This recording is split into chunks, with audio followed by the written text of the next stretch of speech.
La ciudad de Zaragoza, en España, es un lugar de antigua belleza.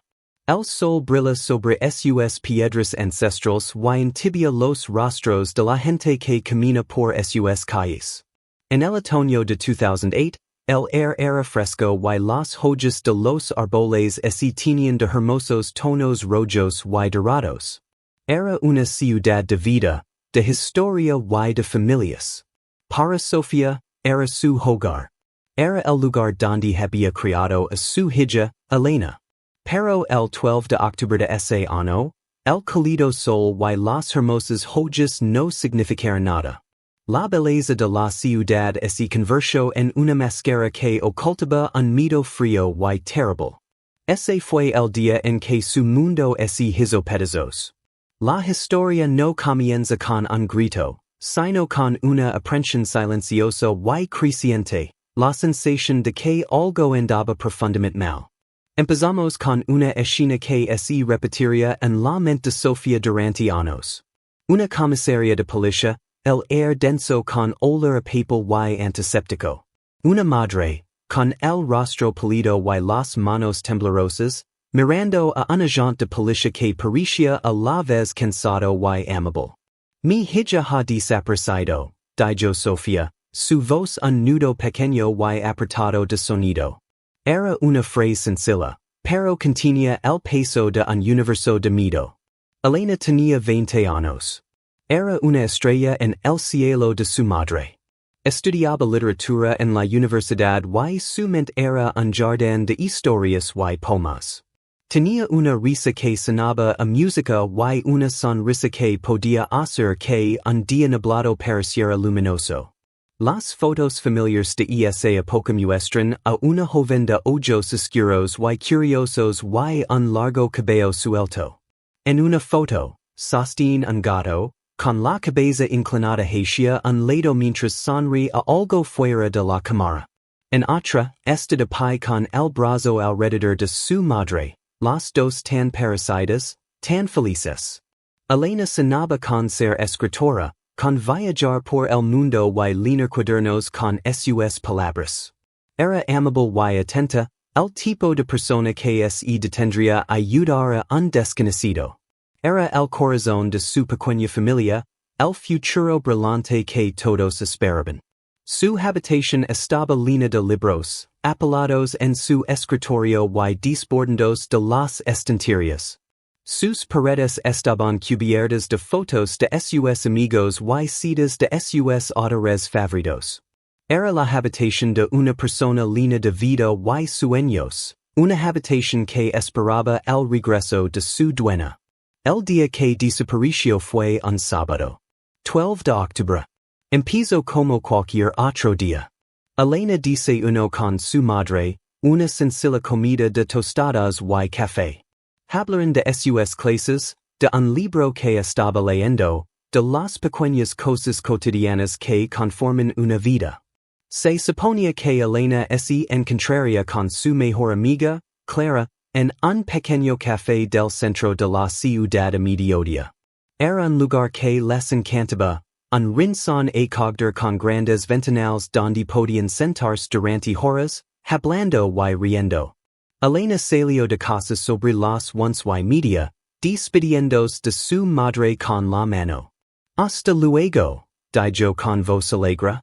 Sofía la vio marcharse desde la ventana, una visión familiar y reconfortante. La observó hasta que Elena dobló la esquina al final de la calle, una brillante mancha de color con su abrigo azul favorito. Fue la última vez que vería a su hija en 16 años. La primera señal de que algo iba mal llegó como una pequeña y silenciosa onda. Hacia las 2 de la tarde, sonó el teléfono. Era Clara. ¿Está Elena contigo?, preguntó, con una nota de confusión en la voz. Nunca vino el café. Sofía sintió una pequeña punzada de molestia.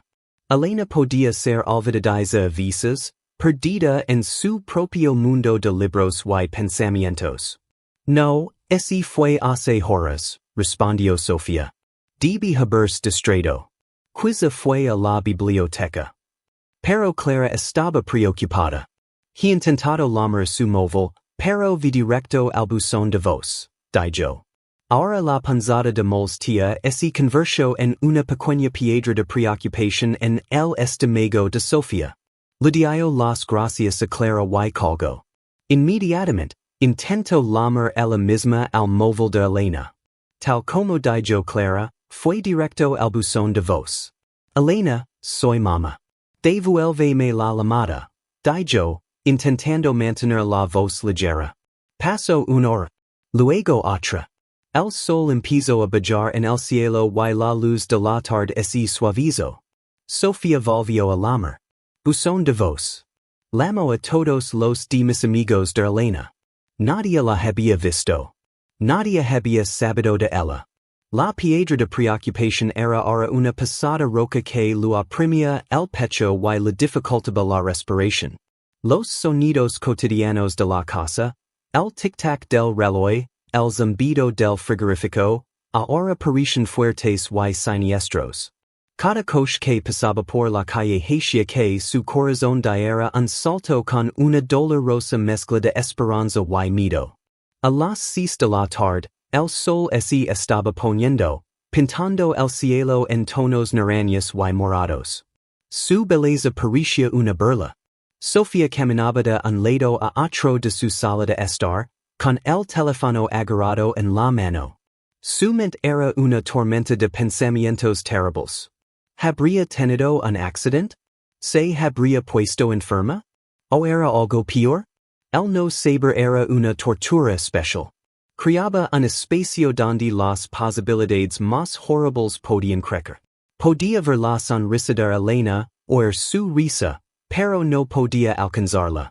El silencio al otro lado del teléfono era un muro que no podía derribar. Fue en ese momento de pánico puro y sin dolor cuando supo que no podía esperar más. Le temblaban tanto las manos que apenas podía marcar el número. Llamó a la policía. La voz al otro lado fue tranquila, profesional.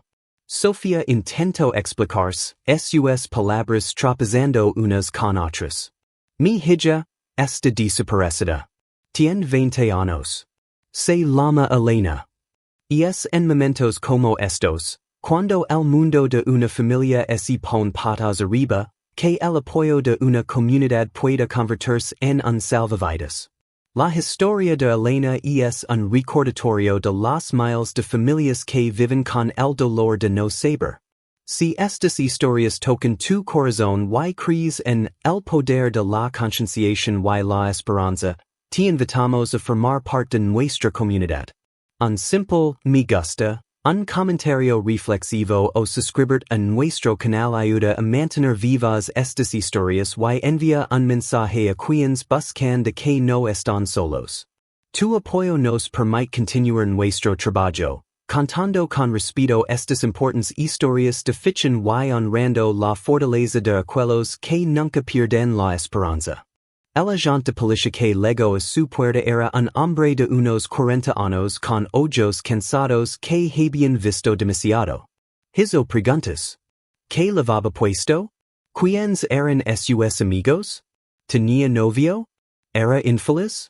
Sofía respondió a cada pregunta, su mente una nebulosa de detalles. Su abrigo azul. Vers. Botas marrones. Les dio fotos de Elena, sonriente y llena de vida. El agente lo anotó todo en un pequeño cuaderno, con expresión ilegible. Le dijo que los jóvenes a veces se escapan, que a menudo vuelven al cabo de unos días.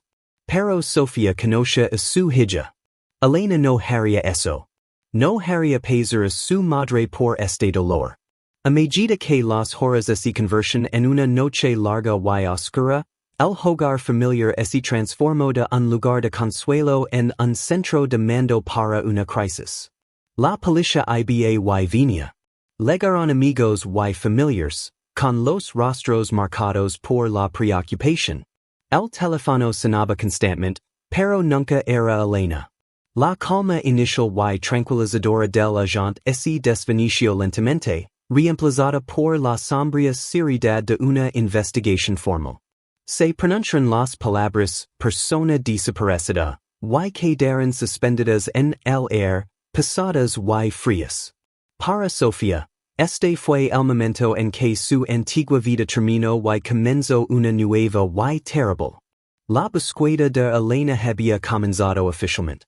La ciudad de Zaragoza, con sus hermosas y antiguas piedras, ahora parecía un vasto y oscuro laberinto, y en algún lugar de su interior, su hija estaba perdida. Sofía no lo sabía entonces, pero su viaje hacia ese laberinto apenas comenzaba. Sería un viaje de 16 años, un viaje que pondría a prueba los límites mismos de la esperanza, y un viaje que un día la llevaría a un lugar que nunca podría haber imaginado, un video al azar en un sitio web llamado YouTube. Pero en esa fría noche de octubre de 2008, todo lo que conocía era el peso aplastante del silencio y el pensamiento aterrador y absorbente. Mi hija ha desaparecido. Los días que siguieron a la desaparición de Elena fueron una tormenta de actividad frenética. La primera semana fue un torbellino de interrogatorios policiales, de vecinos que traían comida que nadie podía comer y del constante y esperanzado timbre del teléfono que nunca traía la noticia correcta. Sofía, impulsada por una combinación de terror y adrenalina, se convirtió en una general en una guerra contra el tiempo. Ella y su pequeño grupo de leales amigos y familiares imprimieron miles de carteles. Los carteles mostraban el rostro sonriente de Elena, el de la foto donde sostenía el gato. Debajo de la foto, en grandes letras negras, estaban las palabras: desaparecida. ¿Has visto a Elena? Los pusieron por todas partes. En las paredes de los edificios de Zaragoza, en los escaparates de las tiendas, en las farolas y en las paradas de autobús. Cada espacio en blanco era una oportunidad, una esperanza de que una persona pudiera verlo y recordar algo. Las noticias locales se hicieron eco de la historia. Durante un corto tiempo, el rostro de Elena estuvo en las pantallas de televisión de toda la región. Sofía concedió entrevistas, con la voz temblorosa pero los ojos llenos de una feroz determinación. Hablaba directamente a la cámara, como si pudiera hablar directamente con su hija. Elena, si puedes warm, por favor, vuelve a casa. Te queremos. Te estamos esperando. Suplicó ayuda al público, describiendo el abrigo azul, la forma en que Elena caminaba con un ligero brillo en su paso, el pequeño lunar justo encima de su labio. La ciudad respondió con una olida de simpatia. La gente llamó a la policía con posibles avistamientos. Cada llamada era una chispa de esperanza que se encendió y luego se apagaba. La mujer del abrigo azul no era Elena. La chica vista en la estación de tren era otra persona. Cada callejón sin salida era otra pequeña grita en el corazón de Sofía. La policía hizo su trabajo. Registraron las orillas del río. Interrogaron a los amigos de Elena, a sus profesores, incluso a gente que apenas conocía. Revisaron su ordenador, leyeron sus correos electrónicos, buscando cualquier pista, cualquier indicio de una vida secreta o una razón para huir. Pero no había nada. La vida de Elena era un libro abierto. No había secretos, ni hay problemas ocultos. Simplemente era una joven feliz que había salido a tomar un café y se había desvanecido de la faz de la tierra. El primer año se fundió con el segundo. Los carteles con la sonrisa de Elena empezaron a desvanecerse bajo el implacable sol español. La lluvia hizo que la tinta se corriera, difuminando su rostro hasta convertirlo en una imagen fantasmal. Se pusieron carteles nuevos, pero parecían desaparecer más rápido que los primeros. Las noticias dejaron de publicarse. Otras tragedias, otros titulares ocuparon su lugar. La historia de Elena se convirtió en noticia vieja. Las llamadas telefónicas se hicieron menos frecuentes. La olida inicial de simpatia pública retrocedió, Dejando a Sofía y a su familia en una horrilla solitaria. El inspector de policía asignado al caso, un hombre amable llamado Inspector Mateo, todavía atendía sus llamadas. Pero su voz se volvía más cansada con cada mes que pasaba. Seguimos buscando, Sofía, decía. Pero no hay nada nuevo. Ninguna pista nueva. Las palabras pretendían ser reconfortantes, pero no lo eran. Eran el sonido de un caso que se enfriaba. Pasaron 5 años. Luego 10. El mundo siguió adelante, como siempre lo hace. Los amigos que una vez habían sido una presencia constante en su vida empezaron a visitarla con menos frecuencia.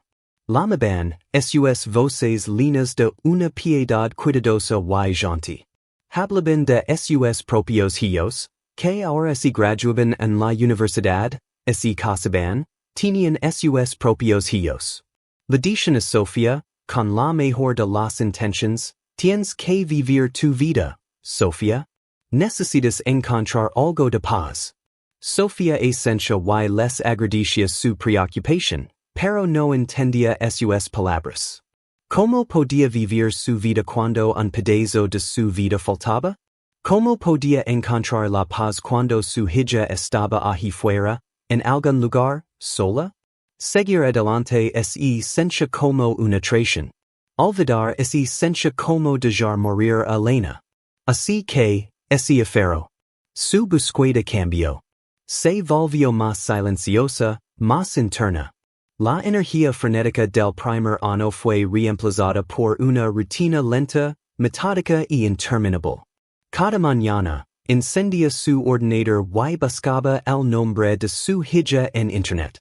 Escaneaba artículos de noticias de todo el mundo, buscando cualquier mención de una joven no identificada.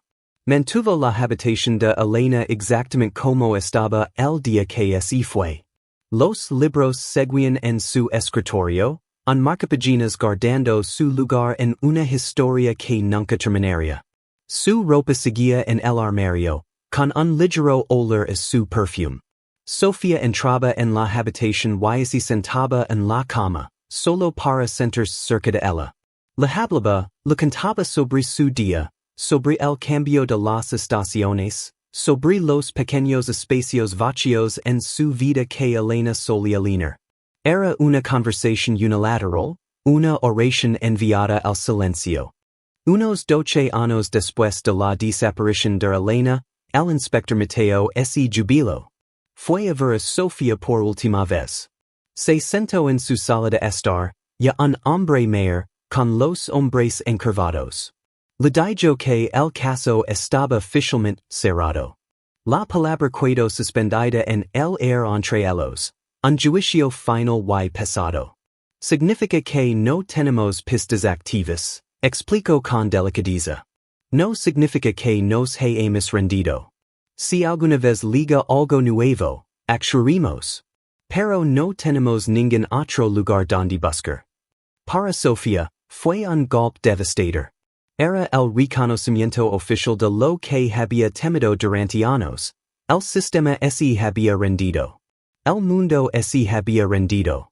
Y esa noche, Sofía no logró. Sintió una extraña y fría calma apoderarse de ella. Entró en la habitación de Elena, el santuario que había preservado durante más de una década. Cogió una fotografía enmarcada de la mesita de noche. Era del 20º cumpleaños de Elena, solo unos meses antes de que desapareciera.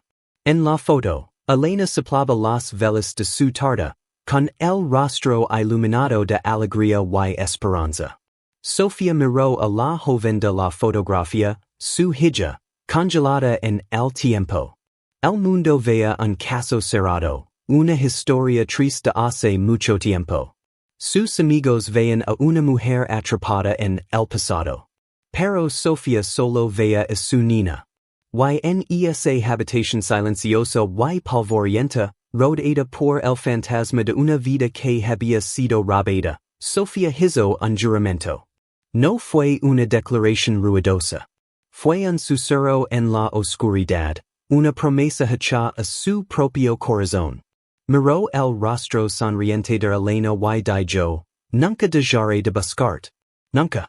No importa si me leva el resto de mi vida. Te encontraré.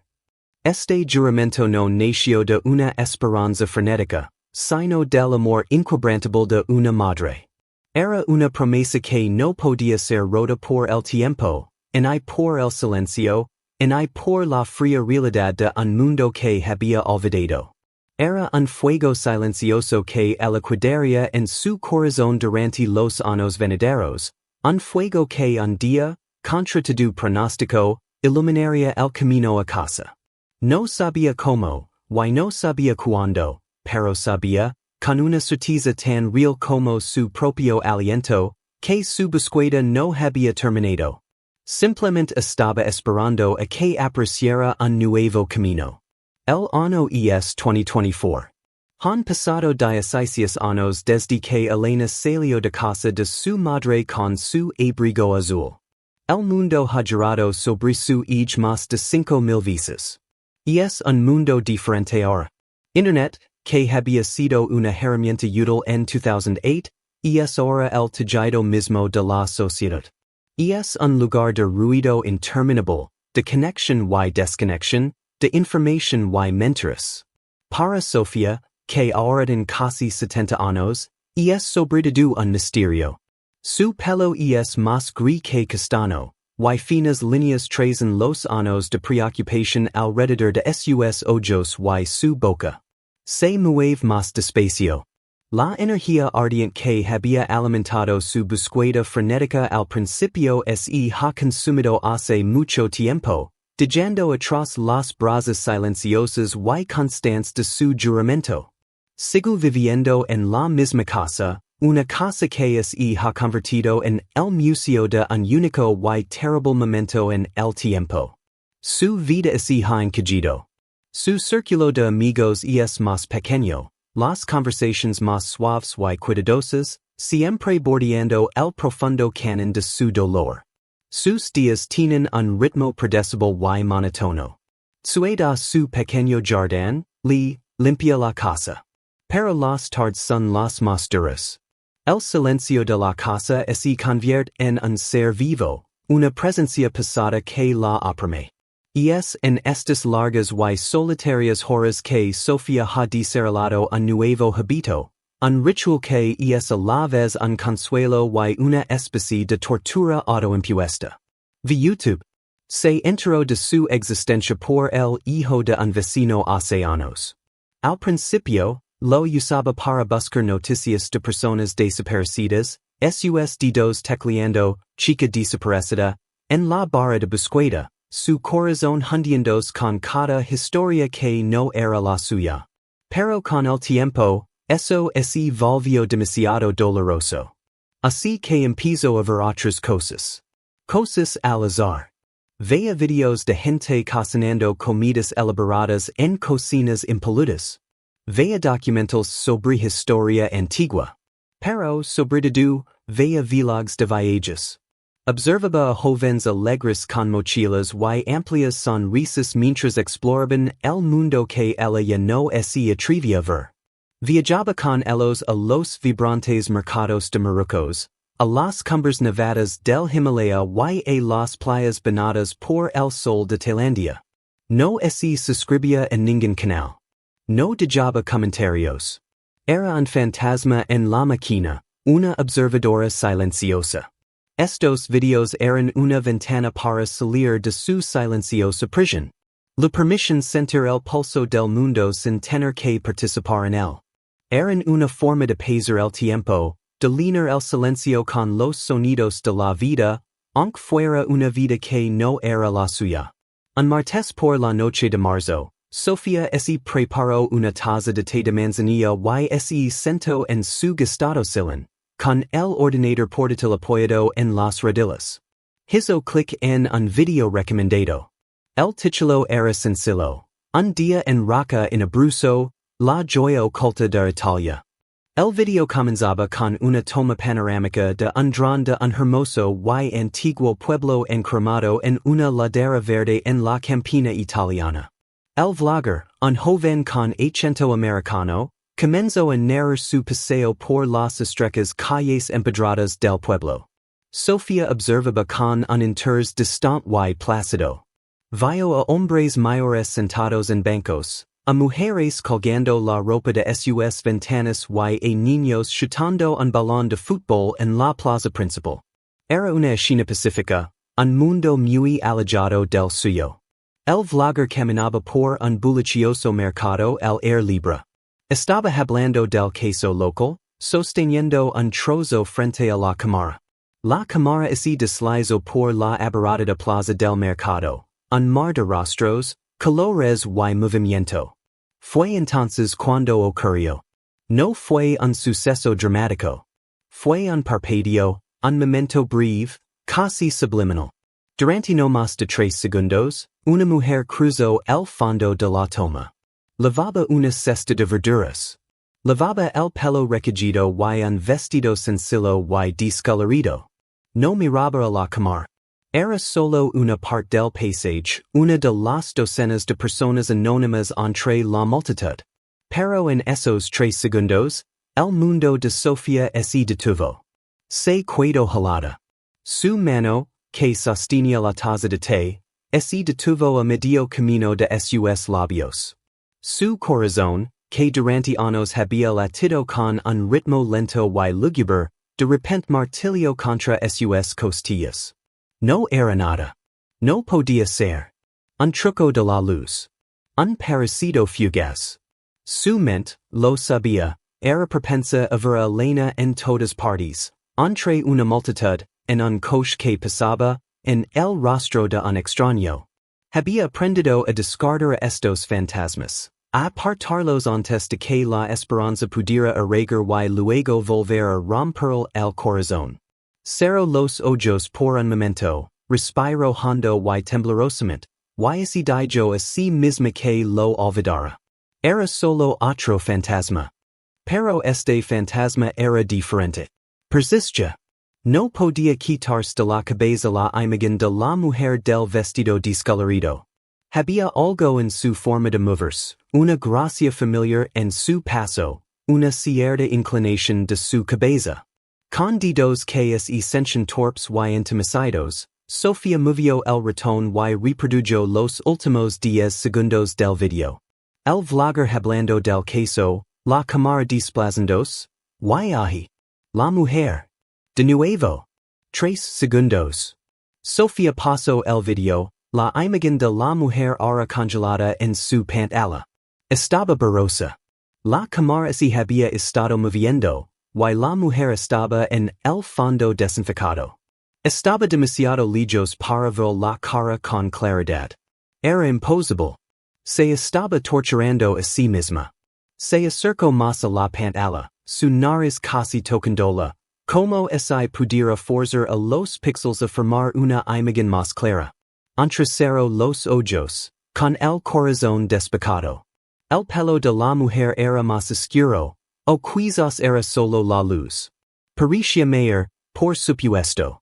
Habían pasado 16 años. Pero la forma de sus hombres, la línea de su mandíbula, estaba ahí. El fantasma estaba tomando forma. Impulsada por una necesidad desesperada y ilógica, utilizó el panel táctil para hacer zoom en la imagen. La imagen se disolvió en un amasijo de cuadrados de colores. Era inútil. Volvió a eljar el zoom, sus hombres hundiéndose en la derrota. Era un pensamiento tonto. Un sueño desesperado. Estaba a punto de ser el portátil, de destruir el fantasma y a la nueva olida de dolor que traía consigo. Pero sus ojos seguían fijos en la figura borrosa. Y entonces lo vio. Era algo tan pequeño, tan insignificante, que cualquier otra persona lo habría pasado por alto por completo. Pero Sofía no era cualquier otra persona. Era una madre que había pasado incontables horas memorizando cada detalle del rostro de su hija. En el cuello de la mujer, justo debajo de la oreja izquierda, había una marca. Incluso a través de la veracidad de la imagen de baja calidad, pudo verla. Era una marca de nacimiento diminuta y única, Un pequeño grupo de tres puntos tenues, dispuestos en forma de un pequeño triángulo. Elena la había llamado su pequeña constelación. Un sonido escapó de los labios de Sofía, una aguda bocanada de aire que fue en parte jadeo, en parte celoso. Volvió a hacer zoom, esta vez sabiendo exactamente dónde mirar. Y allí estaba. Pixelada, indistinta, pero inconfundiblemente. La constelación. Los tres pequeños puntos. El mapa secreto de su hija, escondido a plena vista en su piel. El tiempo pareció doblarse y plegarse sobre sí mismo. Los 16 años de silencio, de espera, de casos sin resolver y carteles que se desvanecen, todo ese colapso en este único y electrizante momento. La mujer del video no era un fantasma. No era un truco de la luz. Era real. La duda, el miedo, los años de aplastante decepción, todo ese desvaneció, reemplazado por un sentimiento tan poderoso, tan absoluto, que se sintió como si lo que era un rayo. No era esperanza. La esperanza era frágil y incierta. Esto era conocimiento. Esta era una verdad que resonaba en lo más profundo de su alma. Miró el rostro borroso en la pantalla, un rostro que había visto por última vez en su propia casa. Y susurró el nombre que había sido una oración constante en sus labios durante 16 años. Elena. El periodo inmediatamente posterior al descubrimiento fue un caos, pero un caos silencioso y interno. El mundo de Sofía, que había sido gris y apagado durante 16 años, acababa de estallar en color. Durante un minuto entero, no pudo hacer nada más que mirar la imagen congelada en la pantalla de su portátil, con la mano apretada contra la boca. Elena. Era Elena. La certeza de ello era una fuerza física, una sacudida que recorrió todo su cuerpo. Su primer instinto, nacido de una generación que entendía la comunicación directa por encima de las sutilezas digitales, fue hablar a la pantalla, al hombre del video. Sus dedos, temblando con una mezcla de edad y adrenalina, tropezaron con el panel táctil del portátil. Se desplazó hacia abajo, pasando los anuncios y los videos recomendados, hasta que encontró la sección de comentarios. Era un torrente de charla de gente de todo el mundo. Gran video, escribió una persona. Me encanta Italia, escribió otra. Sofía hizo clic en la casilla para añadir un comentario. No sabía qué escribir. Sus pensamientos eran un amasijo de desesperación y euforia. Empezó a teclear sus palabras una súplica frenética lanzada al vacío digital. Una mujer del mercado. En el 432. ¿Quién es? Es mi hija. Por favor, pulsó el botón de publicar y luego, dándose cuenta de su insuficiencia, escribió otro. Por favor. Se llama Elena. Lleva 16 años desaparecida. ¿Dónde es este lugar? Necesito saber dónde es este lugar. Publicó comentario tras comentario, una cascada de emoción crudo y sin filtros. Estaba gritando en medio de un huracán, su voz solo una entre miles, pero era lo único que lo ocurría hace. Intentaba atravesar la pantalla, agarrar al sonriente vlogger por los hombres y exageró respuestas. Después de 10 minutos de esta frenética actividad, una fría olida de realidad empezó a filtrarse en los bordes de su mente electrizada. Miró la fecha en que se publicó el video. 18 de marzo de 2024. Hoy era 26 de septiembre. El video tenía más de 6 meses. Una vida entera podía pasar en 6 meses. La mujer, Elena, podría haber sido. El pensamiento fue un chorro de agua helada. Hizo clic en el nombre del canal del vlogger, Traveltom. Su página se cargó, revelando una cuadrícula con cientos de miniaturas de video. Una semana en Vietnam. 24 horas en Tokio. Senderismo por las tierras altas de Scotia. Era un fantasma, un hombre que estaba en todas partes y en ninguna a la vez. Sus comentarios, ese dio cuenta con el corazón encogido, estaban casi con todos segredos, perdidos en una avalancha de notifications sobre cosas que no importaban. El sentimiento de certeza absoluta seguía allí, pero ahora se le unía un sentimiento nuevo y aterrador, la impotencia. Había encontrado una aguja en un pajar del tamaño del mundo, y ahora la aguja amenazaba con volver a desaparecer. Sabía que no podía hacer esto sola. El mundo digital era un país extranjero con un idioma que no hablaba. Solo había una persona a la que llamar. Cogió su teléfono, su pulgar flotando sobre el nombre Javier. Su sobrino. El hijo de su hermana. Era un joven de veintitantos años, un diseñador gráfico que vivía y respiraba tecnología. Era amable y paciente con ella, el que le había configurado el portátil y le había enseñado a usar Internet en primer lugar. Pulsó el botón de llamada. ¿Tía Sofía? ¿Está todo bien? La voz de Javier era cálida y familiar. Javier, empezó Sofía, con la voz entrecortada, temblorosa. La he encontrado. He encontrado a Elena. Hubo una pausa al otro lado de la línea. Fue un silencio pesado, lleno de 16 años de falsas alarmas, de esperanzas frustradas, de la silenciosa y interminable obsesión de su tía. Tía, dijo él suavemente, su voz llena de cautela. ¿Qué quieres decir? ¿Dónde? En Internet. En YouTube. En Vídeo. Hey una mujer, Javier, y es ella. Sé que es ella. Hablaba demasiado rápido, las palabras se atropelaban. Está en un mercado, en Italia. Las six la marca en el cuello, las estrellitas. ¿Te acuerdas? La constelación. Ese detalle le hizo detenerse. Javier era un niño cuando su prima desapareció, pero recordaba las historias. Recordaba la pequeña y única marca de nacimiento de la que Elena estaba tan orgullosa. Era el único detalle que no podía confundirse fácilmente. Veil tía. Veil, comet, dijo él, su tono cambiando de cauteloso a serios. Cuéntamelo todo. ¿Cuál es el video? Envíame el enlace. Una hora después, Javier estaba en su casa, sentado a su lado en el oscuro salón, con su propio y elegante portátil abierto junto al de ella, más antiguo. Vio el video, con expresión neutra.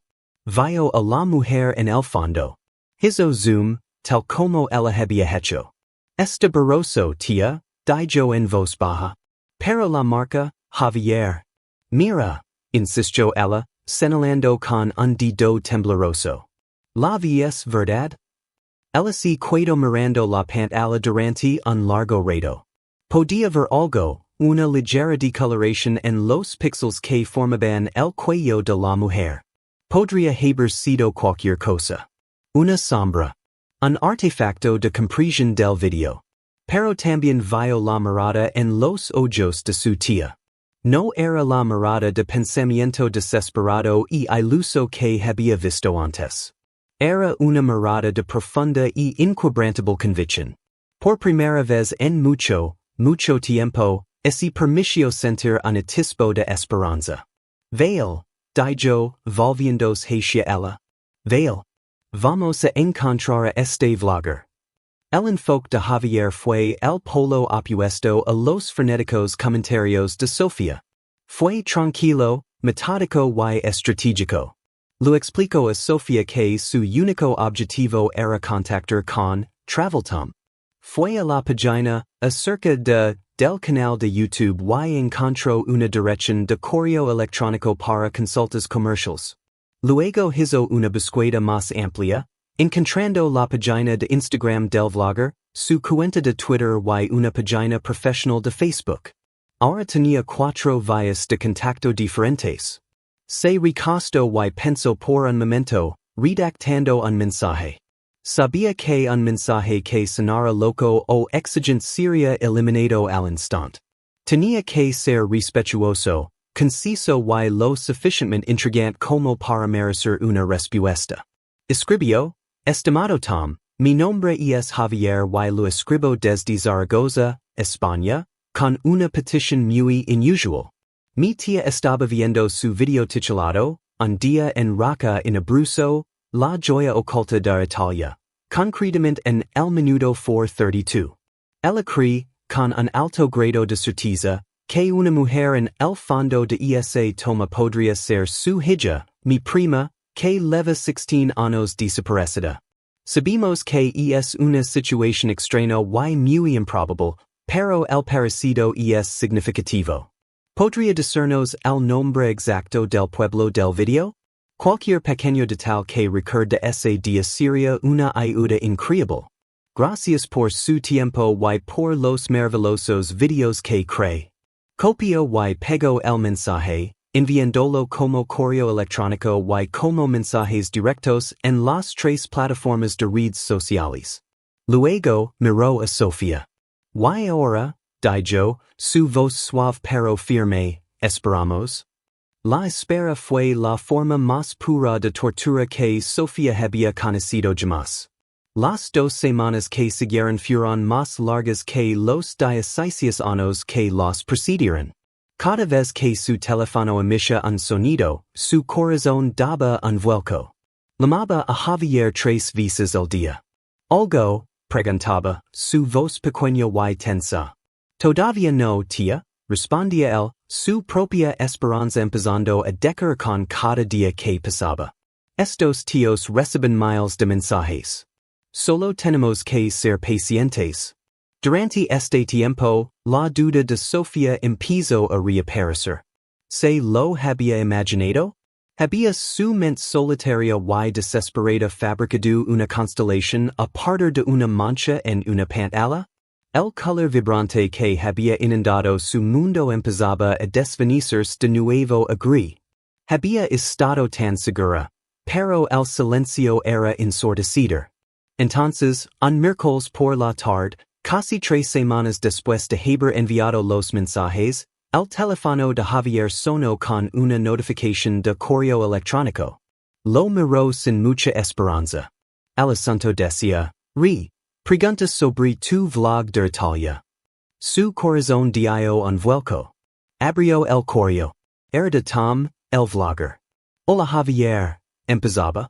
Siento mucho la respuesta tan tardía. Recibo un montón de mensajes y estoy de viaje ahora mismo, en Perú.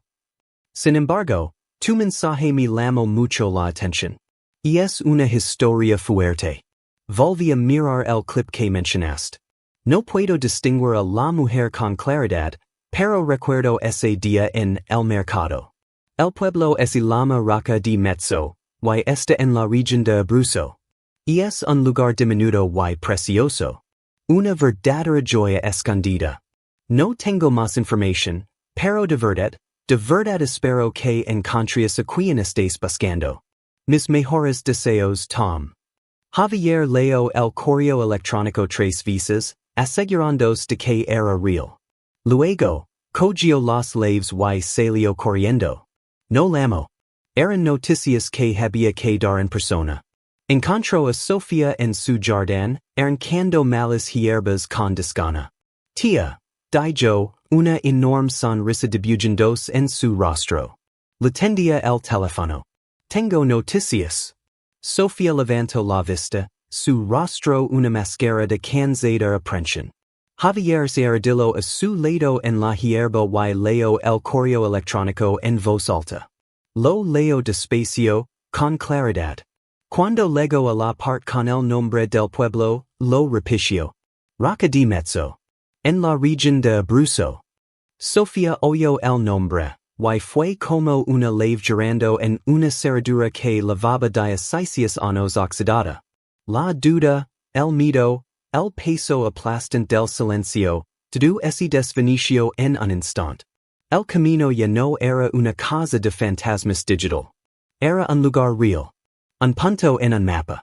Su hija no era solo una imagen borrosa en una pantalla. Estaba en un pueblo con nombre. La brasa de la esperanza que había estado parpadeando en la larga y silenciosa espera volvió a rugir, ahora un fuego lamante incontenible. Miró a Javier, sus ojos brillando con lágrimas, pero por primera vez en años, no eran lágrimas de tristeza. Eran lágrimas de un propósito puro y inalterado. Su viaje no había terminado. Acababa de empezar. El nombre del pueblo, Roca di Mezzo, era un pedazo de tierra firme en un mar vasto y cambiante. Era real. Era tangible. Y lo cambió todo. El letargo que se había aferrado a Sofía como un siderio durante años se evaporó, reemplazado por una olida de energía que no había sentido desde que era joven.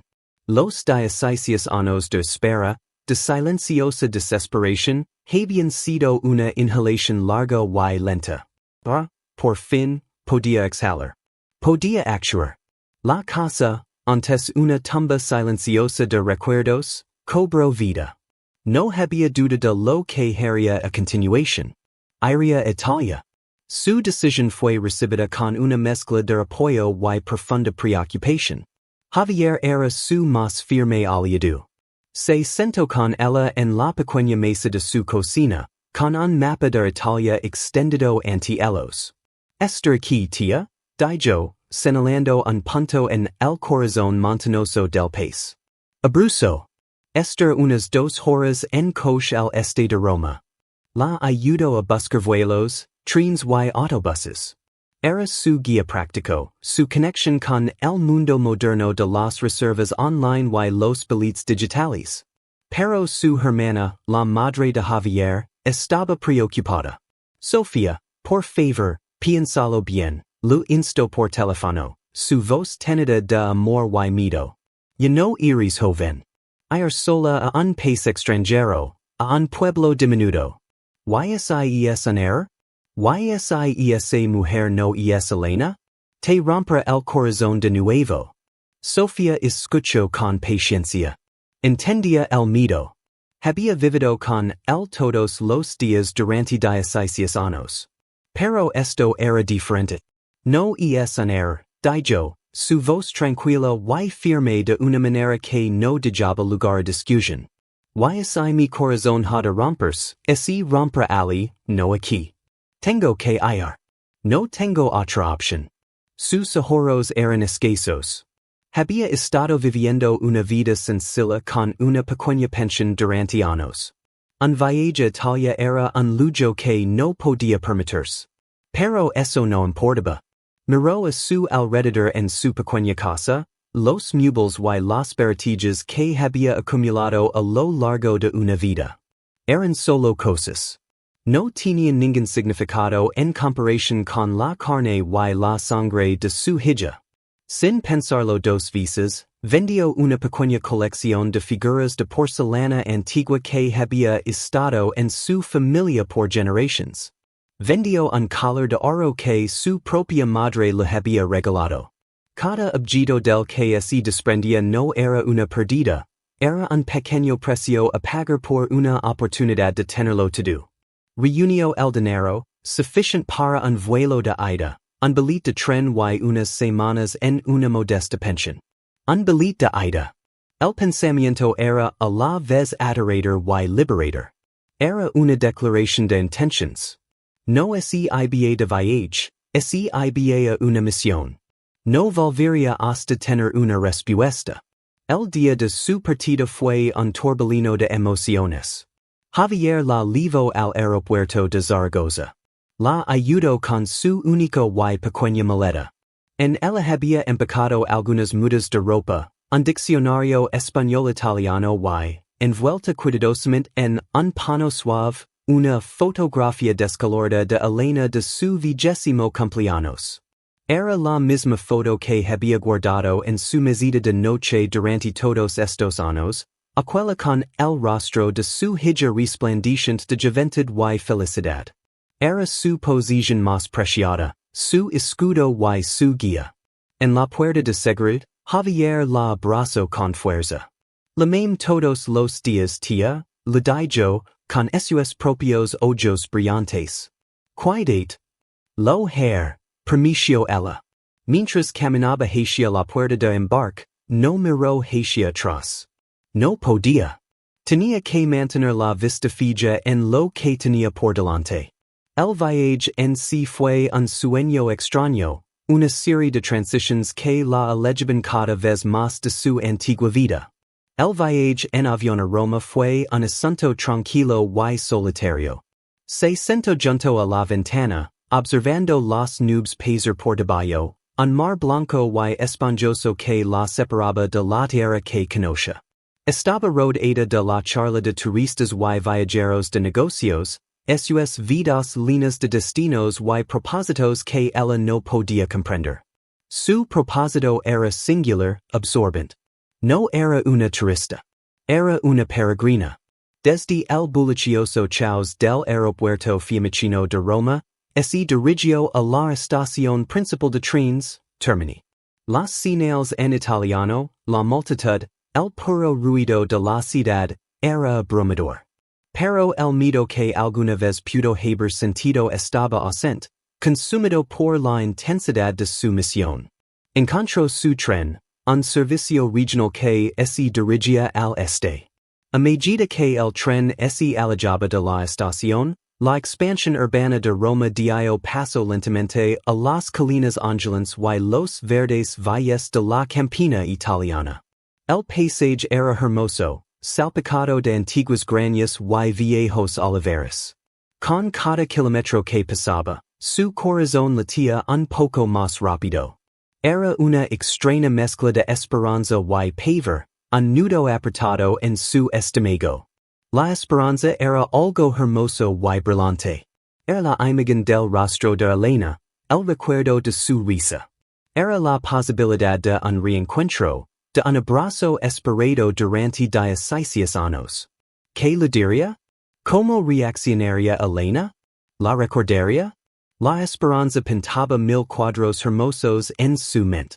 Pero el pavor siempre estaba allí, una sombra oscura en el borde de su visión. ¿Y estaba equivocada?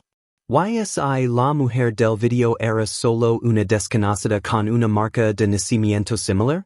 ¿Y Elena estaba allí, pero los años la habían convertido en alguien irreconocible? ¿Y había encontrado a su hija solo para descubrir que ella se había ido, perdida en una nueva vida, una nueva identidad?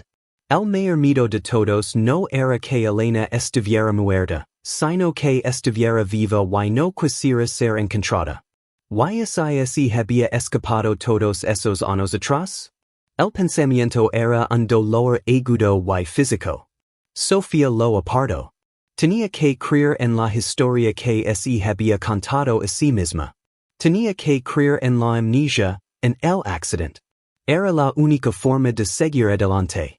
Después de un viaje en tren de 2 horas, llegó a una pequeña estación de provincia. Desde allí, tuvo que tomar un autobús. Era un vehículo viejo y destartalado que parecía gemir bajo el esfuerzo mientras comenzaba su lento ascenso a las montañas. Las carreteras se hicieron más estrechas y sinuosas. El aire se volvió más fresco, más limpio. El mundo fuera de la ventana era salvaje y hermoso, un paisaje de picos escarpados y bosques profundos. Con cada cova, sentía como si estuviera dejando atrás el mundo moderno, viajando en el tiempo a un lugar que había sido olvidado. El autobús estaba casi vacío, salvo por algunos ancianos locales que la miraban con amable curiosidad. Agarraba su bolso con fuerza en su regazo, la fotografía descolorida de Elena una presencia cálida y sólida en su interior. Estaba tan cerca ahora. La sensación era casi insoportable. Finalmente, el autobús redujo la velocidad y tomó una última curva cerrada. Y allí estaba, encaramado en la ladera de la montaña, tal como había estado en el video, estaba el pueblo. Roca di Mezzo.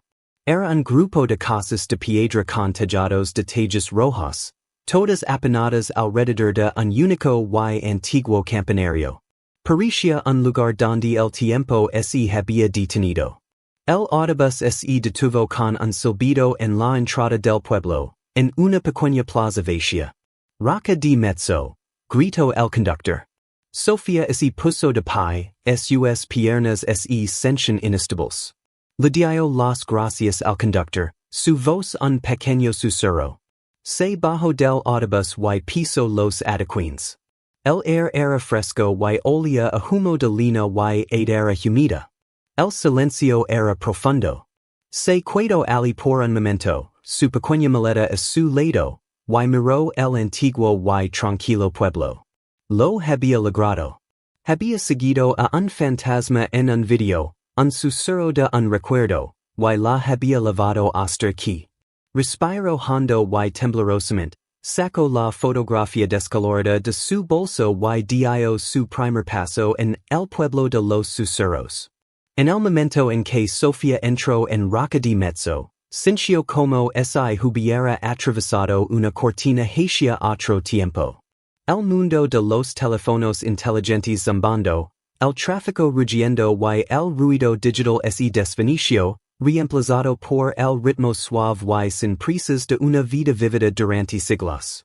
Las calles eran estrechas y sinuosas, pavimentadas con adoquines gris y lisos, desgastados por generaciones de pasos.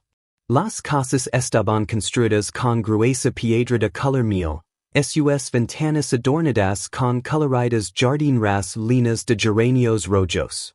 Los únicos sonidos eran el lejano repique de una campana de iglesia, el arrullo de las palomas desde los tejados de terracota y el murmullo de voces italianas detrás de las puertas cerradas. Por un momento, quedó paralizada por la pura realidad de todo. Este era el lugar. El lugar del video. El lugar donde podría encontrar su hija. Su primera tarea fue encontrar la pequeña pensión que había reservado por internet. Sosteniendo la reserva impresa en una mano y tirando de su maleta con la otra, empezó a caminar. El pueblo era un laberinto, y rápidamente se perdió en sus encantadores pero confusos callejones. Intentó pedir indicaciones a un anciano sentado en un banco de piedra, pero su italiano de libro de frases era torpe, y él simplemente sonrió y negó con la cabeza, señalando vagamente colina arriba. Finalmente, una joven que regaba sus plantas se apiado de ella, y con una combinación de gestos y algunas palabras de un inglés entrecortado, la condujo a una pequeña puerta de madera marcada como Pensione Serenita. La propietaria, una mujer alegre y robusta llamada María, la saludó con una cálida sonrisa y la condujo a una habitación sencilla y limpia con una pequeña ventana que daba a las ondulantes colinas verdes. El primer día, Sofía no hizo nada. Estaba agitada, emotional y físicamente agitada por el viaje y el inmenso peso de sus propias expectativas. Se sentó junto a la ventana de su habitación, observando la vida pasada del pueblo desarrollarse abajo. Vio a mujeres que regresaban de la panadería local con pan fresco, a niños persiguiéndose en la plaza principal, la piazza, y a hombres reunidos en pequeños grupos para hablar. ¿Era Elena una de ellos? ¿Caminaba por estas calles todos los días? ¿Estaba en una de estas casas de piedra en este mismo momento? Las preguntas eran una presencia constante y zumbante en su mente. Al segundo día, comenzó su búsqueda. Sacó la fotografía descolorida de Elena de su maleta y la sostuvo en su mano como si fuera un talismán. La joven de la foto, con sus ojos brillantes y su sonrisa esperanzada, parecía tan fuera de lugar en este pueblo antiguo y atemporal. El plan de Sofía era simple y directo. Mostraría la fotografía a todas las personas que encontrara. Empezó en el corazón del pueblo, la plaza principal. Era la misma plaza que había visto en el video de YouTube, con una pequeña fuente en el centro y algunos cafés con mesas dispuestas bajo amplias sombrillas. Se acercó a un grupo de hombres sentados frente a un café, con sus tazas de espresso vacías delante de ellos. Scusi, comenzó, su voz apenas un susurro. ¿Parla inglese? O spagnolo? Uno de los hombres, un poco más joven que los demás, asintió. Un poco de inglés, dijo. Con manos temblorosas, Sofía le tendió la fotografía. Estoy buscando a esta mujer, dijo, su frase cuidadosamente enciada sonando débil y extraña en el air italiano. Mi hija. Se llama Elena. Quizás la ha visto. El hombre tomó la fotografía y la miró de cerca. Se la pasó a sus amigos.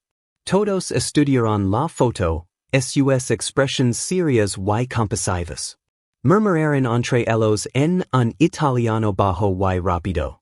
Finalmente, el hombre que hablaba inglés le devolvió la foto. Negó lentamente con la cabeza. No, señora, dijo, su voz llena de genuino pesar. Lo siento. Nunca he visto a esta chica. Es muy hermosa, pero no es de aquí. Sus amigos se hicieron eco de su sentimiento, negando con la cabeza con senos de simpatia. Me despias, dijeron. Lo siento. El corazón de Sofía se hundió, pero no se dejó desanimar. Era solo el primer intento. Agradeció a los hombres y siguió adelante. Entró en la panadería local, el olor a pan fresco y pasteles envolviéndola como un cálido abrazo. Le mostró la foto a la panadera, una mujer con harina espolvorida en las cejas. La mujer miró, negó con la cabeza. No, señor. ¿Me vista? Nunca la he visto. Fue al pequeño mercado, el del Vídeo, un puñado de puestos que vendían verduras frescas, quesos y embutidos. Le mostró la foto a cada vendedor. Cada uno le dio la misma respuesta. Una negación con la cabeza. Una mirada de lástima. No, señora. Los días comenzaron a fundirse unos con otros, cada uno siguiendo el mismo patrón desgarrador. Sofía se despertaba con un renovado sentido de la esperanza, la creencia de que hoy sería el día. Caminaba por las calles empedradas, sus zapatos haciendo un sonido solitario en las tranquilas callejuelas.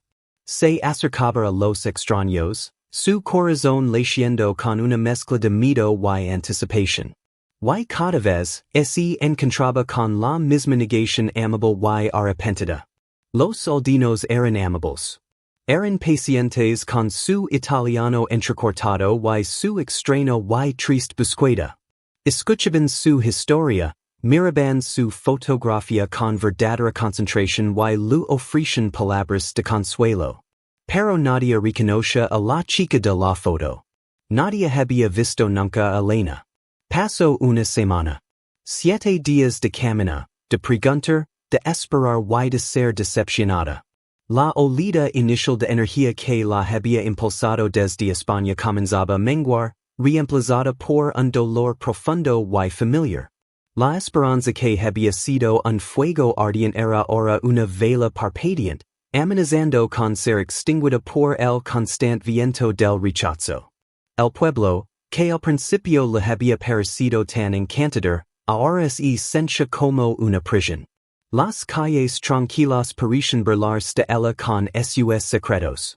Las miradas amables y compasivas de los aldeanos se estaban volviendo insoportables. La duda, su vieja y cruel compañera, comenzó a susurrar de nuevo el oído. ¿Había venido hasta aquí para nada? ¿Se había equivocado Tom, el vlogger, con el nombre del pueblo? O peor, ¿se había equivocado ella desde el principio? ¿Había su mente desesperada y solitaria simplemente inventado la marca de nacimiento en el cuello de una extraña? El pensamiento era una enfermedad fría y física en la boca de su estómago. Había estado tan segura. Pero ahora, frente a un muro de rostros educados y inútiles, Su certeza se estaba desmoronando. Al octavo día, se encontró sentada sola en un banco de piedra en la plaza del pueblo, el mismo banco donde había visto a los ancianos sentados en su primer día. Era media tarde y el sol comenzaba a proyectar largas sombras sobre la plaza. Había estado fuera todo el día, mostrando la foto a cualquiera que quisiera escuchar, y el resultado había sido el mismo. Nada. Se sentía ahuecada por la decepción. El viaje, que se había sentido como su última y mejor esperanza, ahora parecía una peregrinación tonta y desesperada a un lugar que no tenía respuestas. Había fracasado. El peso de ello era aplastante. Miró la fotografía de Elena en su mano, el rostro de su hija ahora pareciendo burlarse de ella con su brillante y inalcanzable felicidad. Sintió una lágrima rodar por su mejilla, luego otra. Se sentó allí, en un banco en un pueblo extraño en un país extranjero, y loro. La idea de regresar a España, a su casa vacía y a su vida silenciosa, era más de lo que podía soportar. Estaba a punto de rendirse por completo. El silencio había ganado. La pista se había enfriado, no en un archivo policial, sino aquí, en su propio corazón. El sol bajó más, y la luz dorada de la tarde comenzó a desvanecerse en los suaves tonos purpuras del crepúsculo. La plaza, que había estado llena del suave murmullo de la vida del pueblo, ahora estaba tranquila y vacía. Sofía se sentó en el frío banco de piedra, las lágrimas se habían secado en sus mejillas, dejando una sensación salada y tirante. Estaba vacía, un frágil cascarón de la mujer que había legado con una determinación tan feroz hacía poco más de una semana. La idea de empacar su pequeña maleta, de tomar el destartalado autobús de vuelta montaña abajo, de admitir la derrota, era una manta pesada y sofocante. No le cuidaba nada. En hay más esperanza, en hay más energía, en hay más pistas que seguir. Solo cuidaba el dolor profundo y hondo de su perdida, una herida que 16 años, y este tanto y desesperado viaje, no habían logrado sanar. Miraba fijamente la fuente en el centro de la plaza, el suave chapoteo del agua el único sonido en la creciente quietud. Su mente estaba vacía, un paisaje silencioso y desolado. Y en ese vacío, una melodía comenzó a aflorar. Provenía de un lugar profundo y olvidado, un rincón de su memoria que no había visitado en años. Era una melodía simple, casi infantil, sin palabras, solo una suave nana tarareada. Era la canción que le había inventado a Elena cuando era solo un bebé, una melodía secreta que les pertenecía solo a ellos dos.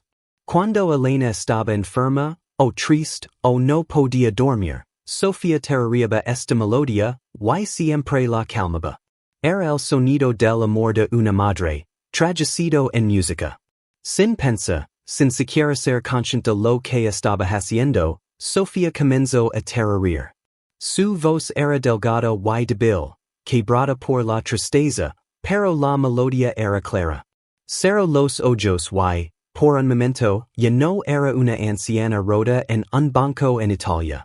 Volvió a ser una joven madre, sosteniendo a su pequeña hija en brazos, con la cabeza llena del dulce aroma a leche del cabello de su bebé. El simple acto de tararear la nana era un consuelo, un pequeño y privado ritual de recuerdo en su momento de absoluta desesperación. No tarareaba para que nadie la oyera, tarareaba para sí misma, para Elena, para el fantasma de la vida que habían perdido. En el borde de la plaza se encontraba una pequeña panadería, el Forno de Isabella.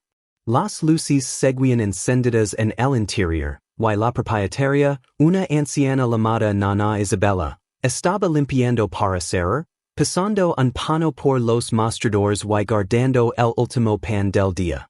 Isabella era una figura fija en el pueblo, una mujer con ojos amables y sabios y una red de información que superaba a cualquier fuente oficial.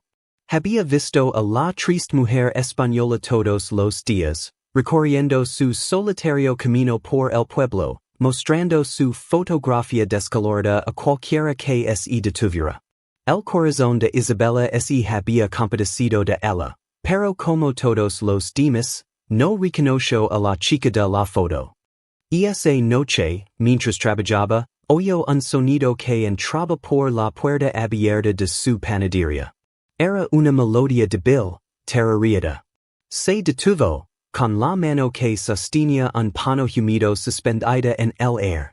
La melodía era extraña, desconocida, no una canción popular local ni una melodía pop moderna. Pero había algo en ella, una cualidad inquietante y suave que la hizo detenerse a escuchar. Camino hacia la puerta de su tienda y miró hacia la plaza que se oscurecía. Vio a la mujer española, Sofía, sentada sola en el banco, con los ojos cerrados, tarareando su triste y silenciosa canción. Isabella la observó durante un largo momento, una extraña sensación removiéndose en su pecho. Era un sentimiento de reconocimiento, pero no tenía sentido. No conoce la canción. Y sin embargo, se secó las manos en el delantal, un pensamiento repentino y urgente apoderándose de ella. Salió de su panadería y caminó lentamente sobre los adoquines, sus zapatos de suela blanda sin hacer casi ruido. Se acercó al banco donde Sofía estaba sentada, perdida en su mundo de recuerdos y música. Señora. La voz de Isabella fue suave, cuidadosa de no asustarla. Los ojos de Sofía se abrieron de golpe.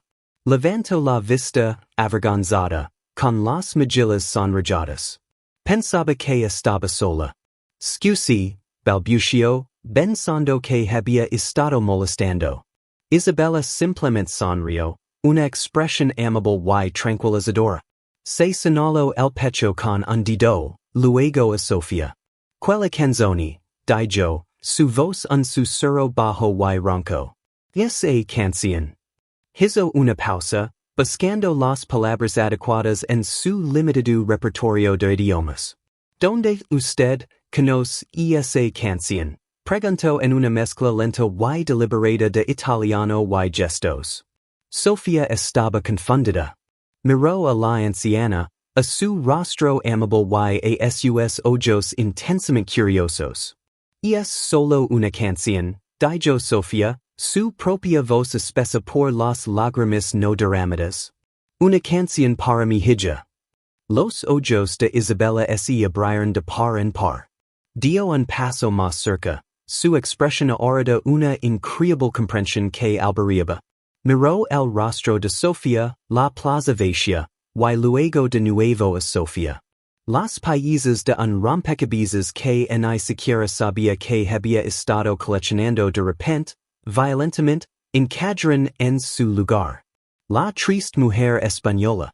La foto de la chica perdida. La extraña y inquietante nana. Todo se conectaba con otra historia, un misterio del pueblo de hacía muchos años. Señora, dijo Isabella, su voz ahora temblando de una emoción que hizo que el corazón de Sofía se detuviera. Hay una mujer en este pueblo. Una mujer amable. Una mujer tranquila. La llamamos Anima. Isabella señaló su corazón. Significa alma. Trabaja en los huertos. Habla muy poco. Isabella se inclinó más, sus ojos clavados en los de Sofía, queriendo que entendiera. A veces, dijo, su voz brillando a un susurro conspirador, cuando cree que nadie la escucha, tararía una canción. La misma canción, señora.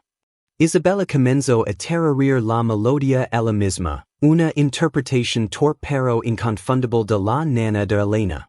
Tararía su canción. Sofía miró fijamente a Isabella, su mente negándose a procesar las palabras. Era imposible. Una coincidencia. Tenía que serlo. Pero la mirada en el rostro de Isabella no era de confusión o especulación. Era una mirada de certeza absoluta y demoledora. La vieja panadera acababa de escuchar un fantasma, una melodía de hacía 16 años, y la había conectado con una persona de carne y hueso en su pueblo. La nana, una simple y olvidada melodía terroríada en un momento de pura desesperación, se había convertido en una lave. Una lave que acababa de ser introducida en una cerradura que Sofía ni siquiera sabía que existía. La vela de la esperanza, que había estado casi extinguida, no solo volvió a la vida parpadeando. Explotó en una supernova, un brillante y seguidor destello de luz en la oscuridad de la plaza. Su viaje no había terminado. De hecho, solo acababa de empezar. El mundo pareció inclinarse sobre su eje. Sofía se agarró al borde del banco de piedra para estabilizarse, con los nudillos blancos. Las palabras de la panadera resonaban en la caverna de su mente, ahuyentando el silencio y la desesperación. Tararía su canción. Era una frase tan imposible, tan milagrosa, que parecía un sueño. Miró a Isabella, esta extraña de rostro amable que acababa de entregar casualmente la lave del universo, y no pudo encontrar su voz. Tenía la garganta apretada, sus labios incapaces de formar una sola palabra. Isabella pareció entender. Vio la conmoción, la frágil esperanza, el terror en el rostro de Sofía.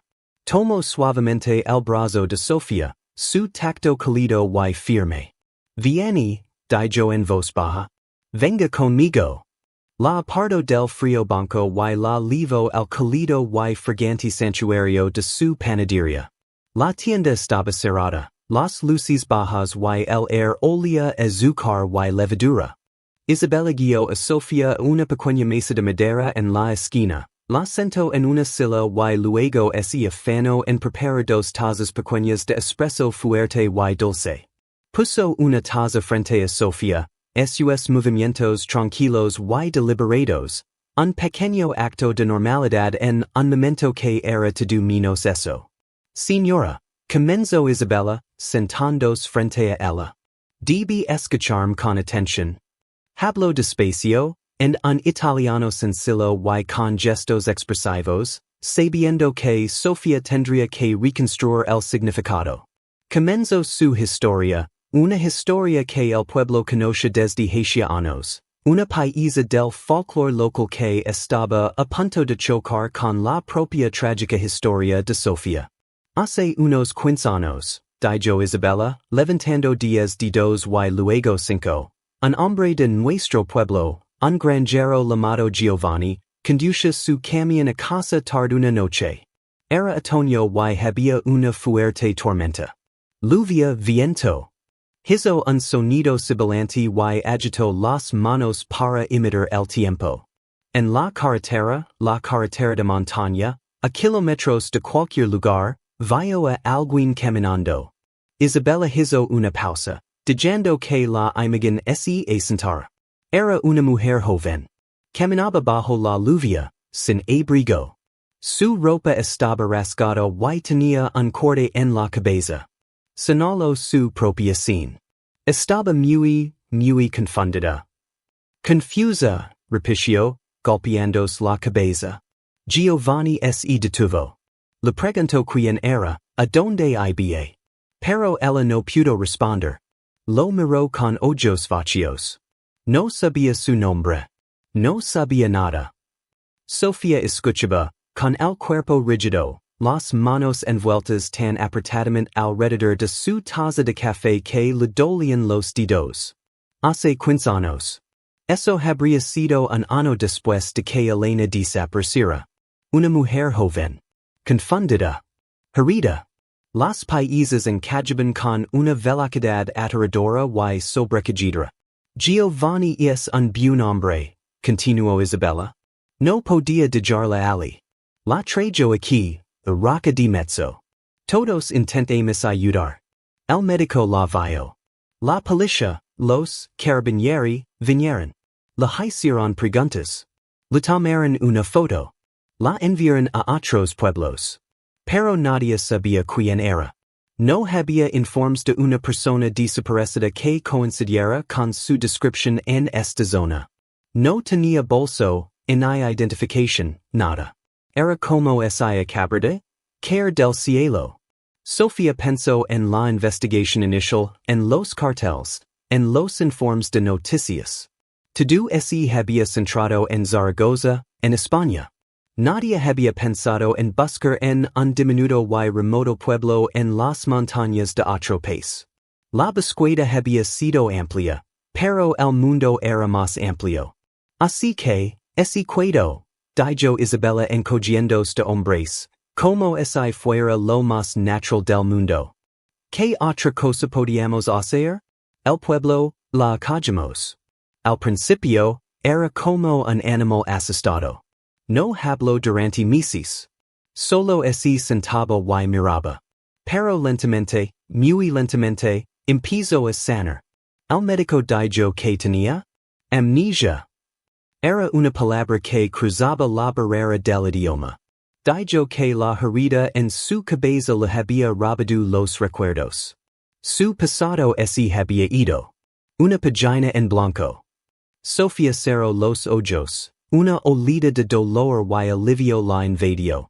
Amnesia. Era el escenario al que se había aferrado en sus horas más oscuras, la explicación más misericordiosa para el silencio de su hija. Elena no la había abandonado. La había sido robada a sí misma. Teníamos que llamarla de alguna manera, continuó Isabella, una sonrisa cariñosa asomando a sus labios. Era tan dulce, tan tranquila, con unos ojos tan tristes. Pero había una bondad en ella, un espíritu hermoso. Así que mi marido empezó a llamarla Anima. Sonó su corazón de nuevo. Alma. Porque es esencia que su alma estaba allí, aunque su mente estuviera perdida. Y el nombre se quedó. Para todos en el pueblo, ella es Anima. Isabella tomó un sorbo de su espresso, sin apartar la vista de Sofía. Aprendió italiano. Ahora trabaja en el huerto comunitario en la colina, cultivando verduras para el pueblo. Es parte de nuestras vidas. Es una de nosotros. Pero también esta parte. Siempre hay una tristeza en ella, una sensación de que algo falta. Nunca ríe a carcajadas. Nunca habla del futuro. Vive solo en el presente. Entonces Isabella se inclinó hacia adelante, su voz brillando a casi un susurro. Pero hay una cosa. Una pequeña pieza de su pasado que no perdió. La nana. A Sofía se le cortó la respiración. Desde el principio, explicó Isabella, incluso cuando no hablaba, tarareaba. No a menudo. Solo cuando estaba muy cansada, o muy triste, o trabajando con las manos en la tierra. Tarareaba esta pequeña melodía. Esta melodía que nadie conoce. Ni siquiera sabe que lo está haciendo. Y es como un reflejo, un recuerdo en su corazón, no en su cabeza. Isabella extendió la mano sobre la mesa y colocó su mano cálida y cubierta de arena sobre la de Sofía. Señora, durante 15 años, nos hemos preguntado de dónde venía esa canción. Nos hemos preguntado quién era Anima antes de que viniera a nosotros. Creo que lo sabemos. La historia estaba completa. Era una historia de tragedia y de extraordinaria bondad. Una historia de una joven que lo había perdido todo, y un pueblo que le había dado una nueva vida, un nuevo nombre, un nuevo hogar. Sofía finalmente lo entendió. Su hija no era solo una figura borrosa en un video. Era una persona, una mujer llamada Anima, que había estado viviendo una vida tranquila y secreta a solo unos cientos de metros de donde ahora estaba sentada. Estaba viva. Rota, pero viva. La verdad era más terrible y más maravillosa de lo que jamás podría haber imaginado. Su hija había perdido la memoria. No la conocía. Pero estaba aquí. Y terrible la canción de su madre. La panadería, con su air cálido y dulce, de repente ese sincio sofocante. Sofía ese puso de pie, un único y claro propósito abriéndose paso a través de la niebla de sus emociones. ¿Dónde? Preguntó, la única palabra conteniendo un universo de necesidad. ¿Dónde se trova? ¿Dónde está? Isabella miró la desesperación y el amor feroz y ardiente en los ojos de Sofía y supo que no podía haber más esperas. Asintió lentamente. El huerto, dijo. El huerto comunitario. Está en el lado este del pueblo, en la ladera de la colina. Casi siempre está alia esta hora, regando las plantas antes de que el sol se ponga por completo. Isabella se desató el delantal y lo colgó en un gancho junto a la puerta. La levra, dijo, su voz suave pero firme. No era una pregunta.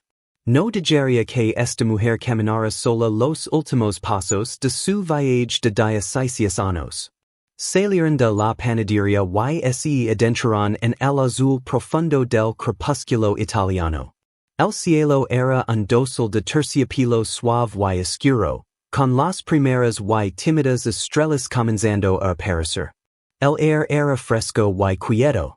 Mientras caminaban, con Isabella a la cabeza, cada sonido parecía amplificado. El roce de sus zapatos en los adequines, el ladrido lejano de un perro, el martillo frenético y esperanzado del propio corazón de Sofía. El trayecto por las sinuosas callejuelas fue el más largo de la vida de Sofía. En cada esquina que doblaban, esperaba verla, un fantasma hecho realidad. Su mente era un torbellino. ¿Cómo vería de cerca? ¿Vería un destello de reconocimiento? ¿Y si Isabella estaba equivocada? ¿Y si todo esto era un terrible y cruel error? Finalmente, llegaron al borde del pueblo. Un estrecho sendero de tierra apasionada subía, alejándose de las últimas casas de piedra. Isabella señaló. A la arriba, susurró. Justo pasando los olivos. Sofía ahora podía verlo. Eran una serie de parcelas en terrazas excavadas en la ladera, verdes y exuberantes incluso en la luz que se desvanecía. Una simple valla de madera lo rodeaba. Y en medio del huerto, una figura se movía. Una mujer, de espaldas a ellas, sostenía una regadera, atendiendo una hilera de plantas de tomate. Lavaba un vestido sencillo y descolorido de color marrón, y su pelo oscuro estaba recogido en un moño suelto. Sofía se detuvo. Se le cortó la respiración. Sus piernas no se movían. Isabella se detuvo con ella, colocando una mano firme en su brazo pero sin decir nada. Hasta que podía llegar. El resto era solo para una madre y una hija. Los ojos de Sofía devoraron la figura en el huerto. Incluso desde esta distancia, lo supo. La forma en que estaba de pie, la suave inclinación de sus hombres, la manera grácil en que se movía, era Elena. Era la misma chica que se había despedido de ella al final de la calle hacia 16 años, de alguna manera atrapada en el cuerpo de una mujer de 36 años. Era mayor, sí. Más delgada quizás. Pero era ella. Innegablemente. Inconfundiblemente. Su nina. Una María de emociones se abalanzó sobre Sofía. Alegría, tan pura y tan intensa que era dolorosa. Duelo, por los 16 años que les habían sido robados, por la juventud y los recuerdos que se habían ido para siempre. Y miedo, un miedo frío y agudo de lo que sucedería en los próximos momentos. Dio un paso adelante, luego otro, dejando atrás a Isabella. Subió por el sendero, sus pies silenciosos sobre la tierra blanda. Llegó a la puerta de madera del huerto y, lenta y silenciosamente, la abrió. La mujer no la oyó.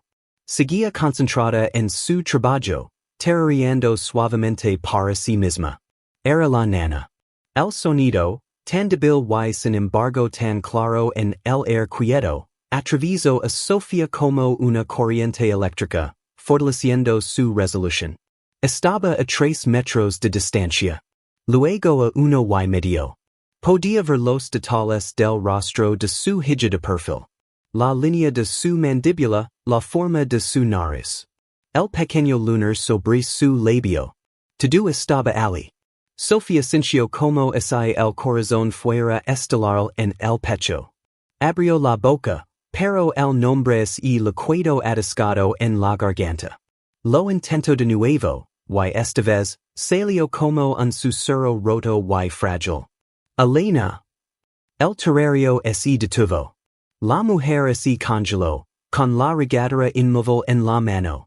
Giró la cabeza lentamente, su expresión de leve curiosidad, la mirada de alguien interrumpido en una tarea sencilla. Miró a Sofía, una extraña de pie al borde del huerto, con el rostro cercado de lágrimas, los ojos muy abiertos con un amor desesperado y loco. No había reconocimiento en los ojos de la mujer. Ninguno en absoluto. Vio a una anciana que no conoce. Su expresión cambió de la curiosidad a la confusión, con un atisbo de miedo. Dio un pequeño paso hacia atrás. La vacuidad en los ojos de su hija fue un golpe físico. Era el momento que Sofía había temido, la confirmación de su miedo más profundo. Elena se había ido, y esta mujer tranquila y triste llamada anima estaba en su lugar. Por un segundo desgarrador, el espíritu de Sofía flaqueó. La esperanza que la había transportado a través de un país, a través de una década y media, pareció hacerse añicos. Pero entonces miró más de cerca. Vio la confusión en los ojos de su hija, pero no vio rechazo. Vio un alma perdida, no a una extraña. Y recordó su promesa. No se rendiría. En ahora. En nunca. Con el corazón roto, pero no derrotada, Sofía supo que le quedaba una última cosa por intentar. Una última leve que girar. Las palabras habían fallado. Su rostro no significaba nada. Pero la música era un recuerdo del corazón. Respiró hondo y temblorosamente, y empezó a cantar. No a tararear, sino a cantar, su voz suave y clara en el crepúsculo. Cantó la nana, la melodía simple y secreta que había sido su vínculo. La cantó tal como lo había hecho cuando Elena era un bebé, su voz llena de todo el amor, todo el dolor, todos los años de anhelo. Anima, Elena, se quedó helada, escuchando. Mientras la melodía la envolvía, un cambio extraño y profundo se produjo en su rostro. La confusión no desapareció, pero se le unió algo más. Un parpadeo de algo profundo en sus ojos. La sombra de un recuerdo intentando romper un muro que se había mantenido en pie durante 16 años. Frunció el seno, no con ira, sino en una lucha profunda y desgarradora. El sonido era tan familiar. La voz de esta mujer, ¿se sentía como en casa? ¿Por qué se sentía como en casa? Las lágrimas comenzaron a asomar a sus ojos, pero no sabía por qué estaba llorando. Una sola lágrima trazó un camino por su mejilla. La canción tiraba de algo dentro de ella, un hilo que estaba conectado a una parte de su alma que había estado dormida durante mucho tiempo. La melodía era una leve, girando y girando, recanando contra el óxido de los años. Sofía terminó la última nota de la nana, sus propias lágrimas ahora fluyendo libremente. Se quedaron allí en silencio durante un momento largo y eterno, la madre y la hija, dos extrañas conectadas por una canción olvidada. Y entonces una palabra. Fue apenas un susurro, una bocanada de aire, tan bajo que Sofía casi no lo oyó. Pero lo hizo. Fue el sonido más hermoso que jamás había escuchado. La palabra mamá quedó suspendida en el fresco aire del crepúsculo, Tan frágil y tan poderosa como una nueva estrella naciendo. No era una afirmación de un hecho, no un recuerdo completo, sino una pregunta, un susurro de un alma que había estado perdida en un bosque profundo y silencioso durante 16 años. Para Elena, la palabra fue un reflejo, un eco de una vida que no podía recordar, arrancado de las profundidades por el sonido de la voz de su madre. Para Sofía, lo fue todo. Fue el final de la búsqueda y el comienzo de un nuevo y incierto camino. En ese momento, la presa de 16 años de dolor y amor reprimidos se rompió dentro de Sofía. Acorda la distancia entre ellos y envolvió a su hija con sus brazos. Al principio, el cuerpo de Elena estaba rígido, sus músculos tensos por la conmoción y la confusión de ser abrazada por una extraña. Pero mientras Sofía la sostenía, solozando en su cabello, susurrando, Elena, mi nina, mi Elena, una y otra vez, algo en Elena comenzó a ceder. No recordaba a esta mujer, pero el abrazo se sentía correcto. El aroma del perfume de su madre, un leve rastro del mismo aroma que había usado durante décadas, era un fantasma de un recuerdo. El sonido de su voz, la sensación de sus brazos, era un lenguaje que su cuerpo entendía aunque su mente no lo hiciera. Lenta, tentativamente, los propios brazos de Elena se levantaron y se aferraron a su madre. Y allí, en un huerto en una ladera italiana, se abrazaron mientras la última luz del día se desvanecía del cielo. La curación no fue instantánea. No hubo un único momento cinematográfico en el que la memoria de Elena volviera de golpe. La historia de su pasado era un libro con páginas arrancadas, y no podían simplemente volver a ponerse en su sitio. Cuando Sofía, con Isabella actuando como una amable traductora, intentó explicar quién era, mostrando la fotografía descolorida, Elena miró a la sonriente joven de 20 años de la foto como si fuera una extraña. No podía conectar esa cara feliz y despreocupada con la mujer triste y tranquila que veía en el espejo cada día. Pero le creyó a Sofía. La nana había sido la leve, desbloqueando no su memoria, sino su confianza. Su corazón, que había estado inactivo durante tanto tiempo, reconoció su hogar. En los días que siguieron, Sofía no presionó. Simplemente se quedó. Se mudó de la pensión a la pequeña y sencilla casa que el pueblo le había dado a Anima años atrás. Se sentaba con ella por las tardes. La ayudaba en el huerto. Le hablaba, no del pasado, sino de las pequeñas cosas del presente. Le contaba historias de cuando era una niña pequeña, no como una prueba, sino como un regalo, reintroduciendo a Elena a sí misma, un pequeño recuerdo a la vez. El pueblo de Roca di Mezzo, que había albergado a Elena durante 15 años, ahora las envolvía a ambas con sus brazos. Habían protegido a la mujer tranquila que llamaban Anima, y ahora entendían de dónde venía. Isabella y los otros aldeanos pasaban con comida, con sonrisas y con sus propias historias sobre el tiempo de Anima con ellos. Ayudaron a Sofía a rellenar los huecos de esos años perdidos, describiendo a la mujer tranquila y amable que se había convertido en parte de su comunidad. Después de unas semanas, Sofía hizo la pregunta que había estado temiendo. ¿Volverás a casa, Elena? ¿A Zaragoza? Elena miró a su alrededor, al huerto, a las montañas que habían sido sus silenciosas compañeras durante más de la mitad de su vida. Este era el único hogar que conocía. La idea de otra vida, otra ciudad, otro nombre, era una abstracción aterradora. Pero luego miró a Sofía, a la madre que apenas empezaba a conocer, y vio los años de dolor y amor en sus ojos. No recordaba Zaragoza, pero sabía que esta mujer era su ancla, su verdad. Asintió. Sí, mamá, dijo en voz baja. Volveré a casa.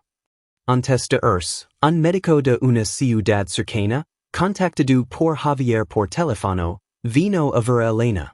Confirmó lo que el médico del pueblo había sospechado todos esos años atrás. Elena había sufrido un traumatismo craneoencefálico severo, resultando en una profunda amnesia retrograda. Explicó la historia probable, reconstruida a partir de los fragmentos de evidencia. Probablemente había sido víctima de un robo. El motivo probablemente fue su bolso, su dinero, su teléfono. El robo había salido mal. Fue golpeada en la cabeza, quizás empujada, y abandonada al costado de una carretera remota. Desorientada y herida, había vagado, sin memoria de quién era o de dónde venía, hasta que fue encontrada por el granjero. Era una historia de violencia aleatoria y sin sentido que había resultado en una tragedia silenciosa, personal y absoluta.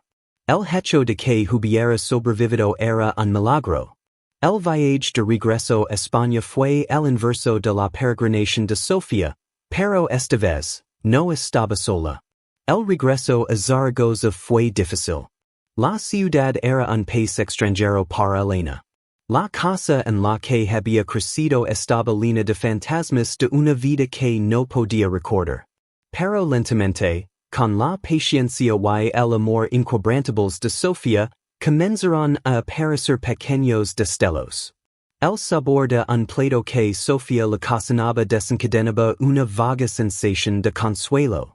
El sonido de una pieza musical particular en la radio la hacía detenerse, una sombra de emoción cruzando su rostro. No eran recuerdos, sino ecos, resonancias débiles de su pasado enterrado. La escena final no es de una restauración completa, sino de una curación esperanzadora y profunda. Han pasado meses. Es primavera en Zaragoza. Sofía y Elena están sentadas en un banco de un parque, el mismo parque en el que Elena solía jugar de niña. Elena sigue siendo tranquila, su pasado todavía un misterio para ella. Pero sus ojos son diferentes. La tristeza profunda y persistente que había definido a ánima ha desaparecido, reemplazada por una mirada de paz, de seguridad. Puede que no recuerde los primeros 20 años de su vida, pero está construyendo una nueva, día a día, con su madre a su lado. Sofía observa a su hija, su corazón lleno de una gratitud tan inmensa que se siente como una presencia física. Los 16 años de no saber, de casos sin resolver y teléfonos silenciosos, fueron un purgatorio que no lo diría a nadie. Pero había terminado. Había encontrado a su hija. La historia concluye no con un final perfecto de Hollywood donde la memoria es restaurant magicamente, sino con algo más real y más poderoso. El vínculo silencioso y inquebrantable entre una madre y una hija, un vínculo que había cruzado fronteras, desafiado el tiempo y conquistado el silencio. El mundo había intentado borrar a Elena, pero había fracasado. El amor de una madre, y una nana a medio recordar, la habían traído a casa. La esperanza, resultó, nunca se había perdido de verdad. Solo estaba esperando, patientemente, la canción correcta.